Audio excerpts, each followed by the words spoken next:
दोस्तों, बीजेपी नेताओं का उल जुलूल बोलना बंद नहीं हो रहा है और ना ही वक्फ पर उनका ज्ञान कम हो रहा है। पूर्व सांसद और भाजपा नेता सुमेधानंद सरस्वती को आप जानते ही हैं। उन्होंने वक्फ कानून को लेकर एक विवादित बयान दे दिया है।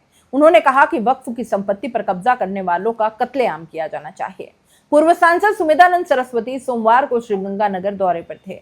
इस दौरान उन्होंने वक्फ कानून संशोधन विधेयक पर बोलते हुए ये बयान दे डाला।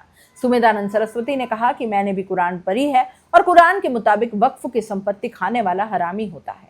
कुरान शरीफ में खुदा की संपत्ति को खाना हराम माना गया है और कुरान के मुताबिक इनका कत्लेआम किया जाना चाहिए।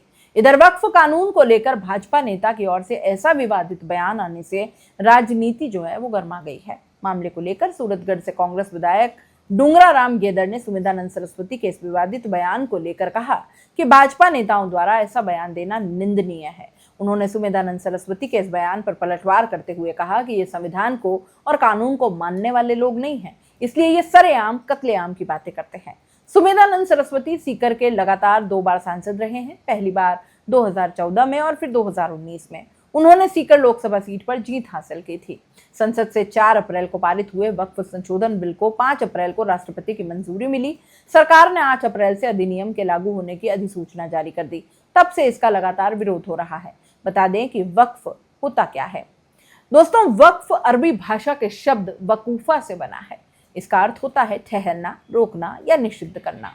27 देशों के वक्फ की संपत्तियों पर काम करने वाली संस्था औकाफ प्रॉपर्टीज इन्वेस्टमेंट फंड यानी AIPF के मुताबिक कानूनी शब्दों में इस्लाम में कोई व्यक्ति जब धार्मिक वजहों से या ईश्वर के नाम पर अपनी प्रॉपर्टी दान करता है तो इसे प्रॉपर्टी वक्फ कर देना कहते हैं।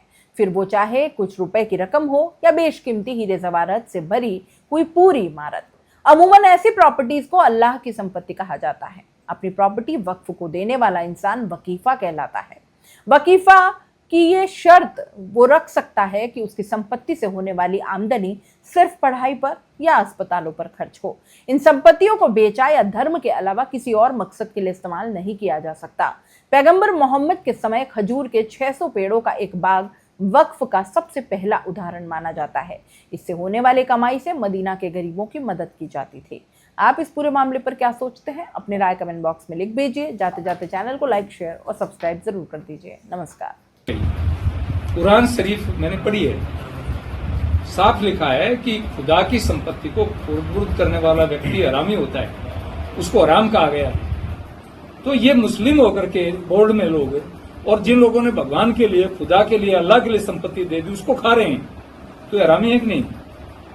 उनका क्या इलाज? कुरान शरीफ के हिसाब से तो उनको सरेआम कत्लेआम किया जाना चाहिए।